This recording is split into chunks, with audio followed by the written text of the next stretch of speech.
Kochi corporation തിരിച്ചുപിടിക്കാനിറങ്ങുന്ന UDFന് തലവേദനയായി കോൺഗ്രസിലെ 13 rebel സ്ഥാനാർത്ഥികൾ. മുൻ ഡെപ്യൂട്ടി മേയർ മുതൽ കോൺഗ്രസ് മണ്ഡലം ബ്ലോക്ക് ഭാരവാഹികൾ വരെ വിമതരായി മത്സരരംഗത്തുണ്ട്. കൂടിയാലോചനകളില്ലാതെ നടത്തിയ സ്ഥാനാർത്ഥി നിർണയത്തിലെ പ്രതിഷേധമാണ് റിബലാവാനുള്ള കാരണമെന്നാണ് പലരും പറയുന്നത്.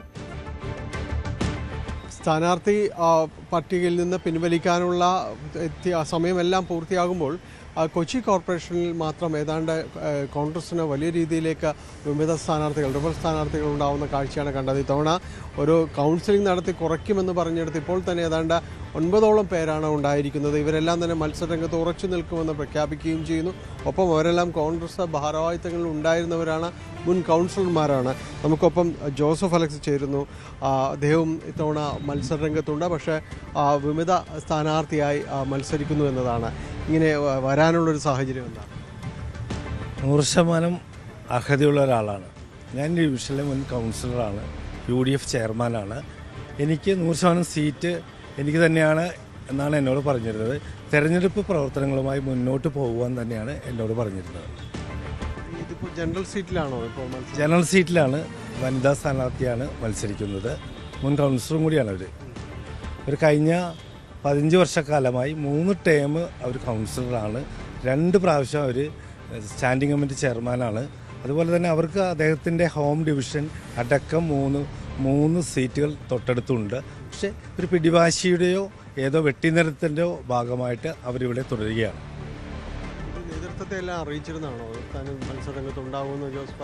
നേതൃത്വത്തെ അറിയിച്ചതായിരുന്നു. നേതൃത്വം മറ്റു വിധത്തിലുള്ള ചർച്ചകളൊന്നും ഉണ്ടായില്ല. എങ്കിലും ജില്ലാ പ്രസിഡന്റിനെ ഇന്നലെ ഞാൻ അറിയിച്ചതായിരുന്നു. ചർച്ച എന്തെങ്കിലും നടന്നോ? ഏതെങ്കിലും രീതിയിലൊരു ഉറപ്പോ മാറണമെന്ന് ആവശ്യപ്പെട്ടപ്പോൾ ഞാൻ ഉറച്ചു നിൽക്കുമെന്നും ഒരു 16 വർഷക്കാലമായി ഈ പാർട്ടിയിൽ പ്രവർത്തിച്ച ഒരാൾക്ക് കിട്ടാവുന്ന എല്ലാ അക്കോമഡേഷനും ഇവിടെ മത്സരിക്കുന്ന സ്ഥാനാർത്ഥിക്ക് കിട്ടിയിട്ടുണ്ട്. അതുകൊണ്ട് തന്നെ അവരെ പിൻവലിച്ച് എന്നെ സ്ഥാനാർത്ഥിയാക്കണമെന്ന് ഞാൻ ജില്ലാ പ്രസിഡന്റിനോട് ആവശ്യപ്പെട്ടിരുന്നു. ഒന്നും ഉണ്ടായില്ല. ഇന്ന് തന്നെ വിളിക്കാമെന്ന് പറഞ്ഞു. ഇതുവരെ അദ്ദേഹം എന്നെ വിളിച്ചില്ല. 9ഓളം പേരാണ് മത്സരരംഗത്തുള്ള റിബൽസ്. എന്താണ് ഇത്തവണ കുറയുമെന്ന് പറഞ്ഞു, പക്ഷേ ഇത്തവണ കൂടുകയാണ് ഉണ്ടായത്. പൊതുവിൽ അസംതൃപ്തരാണോ ഇപ്പോഴുള്ള ഒരു സ്ഥാനാർത്ഥി നിർണയത്തിൽ പലരും? ഞാനവിടെ അടക്കമുള്ള UDFൻ്റെ നേതാക്കൾ വൻ മുന്നൊരുക്കമാണ് നടത്തിയത്. പക്ഷേ ചില വ്യക്തി താല്പര്യങ്ങൾ സംരക്ഷിക്കുവാനും ഇല്ലെങ്കിൽ റിബലായി നിൽക്കുന്നവരുമായി ബന്ധപ്പെട്ട് അവരുടെ കാരണങ്ങൾ എന്താണെന്ന് മനസ്സിലാക്കാൻ പോലും നേതൃത്വം തയ്യാറായിട്ടില്ലെന്നാണ് എനിക്ക് മനസ്സിലാക്കാൻ സാധിച്ചത്. സ്ഥാനാർത്ഥികൾ കൂടുന്നത് കോൺഗ്രസിൻ്റെ ഒരു തിരിച്ചുവരവിനെല്ലാം ബാധിക്കില്ലേ? പ്രത്യേകിച്ച് കൊച്ചിൻ കോർപ്പറേഷൻ തിരിച്ചുപിടിക്കാനുള്ള ഒരു ശ്രമങ്ങളൊക്കെ നടത്തുമ്പോൾ പല റിബൽ സ്ഥാനാർത്ഥികളും വിജയസാധ്യതയുള്ളവരാ. അവരൊക്കെ ജയിച്ചു വരുമായിരിക്കും. വിജയത്തെ ബാധിക്കില്ല. അത് നേതൃത്വമാണല്ലോ അത്തരം കാര്യങ്ങളിലൊരു ചിന്തയുണ്ടാകേണ്ടത് അവർക്കാണല്ലോ. നടപടികൾ ഉണ്ടാകുമെന്നല്ലേ? വിമതരായി മത്സരിക്കുന്നവർക്കെതിരെ നടപടികൾ ഉണ്ടാകുമെന്നുള്ള സൂചനയാണല്ലോ ഇപ്പോൾ വരുന്നത്. നമ്മൾ കോൺഗ്രസിനകത്ത് നിന്ന് തന്നെയാണ് മത്സരിക്കുന്നത്. നടപടി വരട്ടെ, അത് പാർട്ടി എന്താണെന്ന് വെച്ചാൽ ആലോചിക്കട്ടെ. മത്സരിച്ച് മുന്നോട്ട് പോകാൻ പോകാനാണ് തീരുമാനം. ഞങ്ങളെന്തായാലും കോൺഗ്രസിനകത്ത് തന്നെ ഉണ്ടാവും. ഉണ്ടാവില്ല. നിലവിലെ ഒരു പട്ടികയിൽ പലരും ഈ ജനറൽ സീറ്റിലടക്കം വനിതകൾ മത്സരിക്കുന്നതിനോട് എന്താണ്? 50% തീർത്തും വനിതാ സംവരണം. ജനറൽ സീറ്റ് ഏകദേശം ഒരു 47% ഉള്ളൂ. അപ്പോൾ 10 വർഷക്കാലത്തേക്ക് ആ പ്രദേശത്ത് പാർട്ടിക്ക് വേണ്ടി രാത്രിയും പകലുമില്ലാതെ പണിയെടുക്കുന്ന പുരുഷന്മാർ എന്ത് ചെയ്യണമെന്ന് പാർട്ടി ഒന്ന് ചിന്തിക്കണം, ഒന്ന് മാറി ചിന്തിക്കേണ്ട കാലമായി. ഈ പല വനിതകളും ഈ പാർട്ടിയിലേക്ക് കടന്നു വരുന്നത് സ്ഥാനാർത്ഥിത്വമായിട്ടാണ്. അതിനുശേഷം തീർത്തും സ്ഥിരമായ സ്ഥാനാർത്ഥിത്വം വേണമെന്ന് പറയുന്നത് ശരിയായ നടപടിയല്ല. എന്തായാലും അദ്ദേഹം സ്ഥാനാർത്ഥി ആയിട്ട് തന്നെ തുടരും. ഏതായാലും വിജയസാധ്യതകൾ കോൺഗ്രസിൻ്റെ ഔദ്യോഗിക സ്ഥാനാർത്ഥികളുടെ വിജയസാധ്യതകളെ തീർച്ചയായും റിബൽ സ്ഥാനാർത്ഥികൾ ബാധിക്കുമെന്ന കാര്യത്തിൽ സംശയമില്ല. കഴിഞ്ഞ തവണത്തെ അനുഭവം അത് തന്നെയായിരുന്നു. എന്തായാലും ഇത്തരം കാര്യങ്ങളിൽ കോൺഗ്രസിന് ഈ റിബൽ ശല്യങ്ങൾ വലിയ തലവേദന സൃഷ്ടിക്കുമെന്ന കാര്യത്തിൽ ഒരു സംശയവുമില്ല. ക്യാമറമാൻ അഖിലോട്ട് പറയ്ക്കൊപ്പം ഡാനി പോൾ, News 18 കൊച്ചി. ഡാനി പോൾ തന്നെ വിവരങ്ങളുമായി ചേർന്നു. ഡാനി, എങ്ങനെയെങ്കിലും ഒന്ന് കോർപ്പറേഷൻ തിരിച്ചു പിടിക്കാൻ വേണ്ടി കച്ചകെട്ടി ഒരുങ്ങുന്ന കോൺഗ്രസിനെ സംബന്ധിച്ച് ചില്ലറ തലവേദനയൊന്നുമല്ല ഉള്ളത്. 1, 2, 3 13 റിബൽ സ്ഥാനാർത്ഥികളാണുള്ളത്. ഇതെങ്ങനെയാണ് ഈ 13 പേർ റിബൽ സ്ഥാനാർത്ഥികളായി വരാനുള്ള സാഹചര്യം ഉണ്ടായത്? അപ്പോൾ എങ്ങനെ തിരിച്ചു പിടിക്കും ഈ ഒരു സാഹചര്യം? ഭവ്യ, വലിയ സങ്കീർണതയാണ് കോൺഗ്രസിനുള്ളത്. കോൺഗ്രസിനോട് UDF-നും സംഭവിക്കുന്നത്. കാരണം 13 റിബൽ സ്ഥാനാർത്ഥികളും ഒട്ടും മോശക്കാരല്ല. മുൻ ഡെപ്യൂട്ടി മേയർ അടക്കം റിബൽ സ്ഥാനാർത്ഥികളാണ്.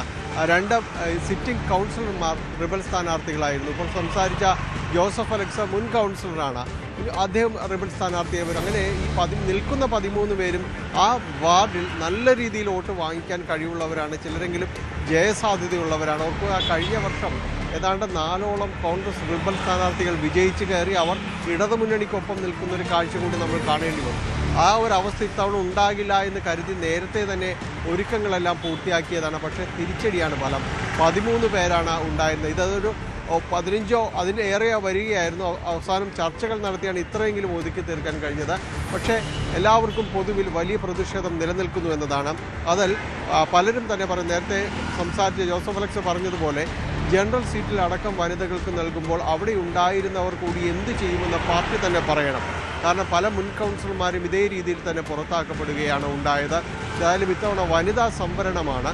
അതുകൊണ്ട് ചില മേയർ സ്ഥാനാർത്ഥി വനിതാ സംവരണമാണ്. അതുകൊണ്ട് ചില സമ്മതമുള്ള സ്ഥാനാർത്ഥികളെ കൂടി ഉയർത്തിക്കൊണ്ടുവരേണ്ടതുണ്ട് എന്ന രീതിയിലാണ് എറണാകുളം ജില്ലാ കോൺഗ്രസ് നേതൃത്വം ഈ രീതിയിലേക്ക് സ്ഥാനാർത്ഥി നിർണ്ണയമെല്ലാം തന്നെ പൂർത്തിയാക്കിയത്.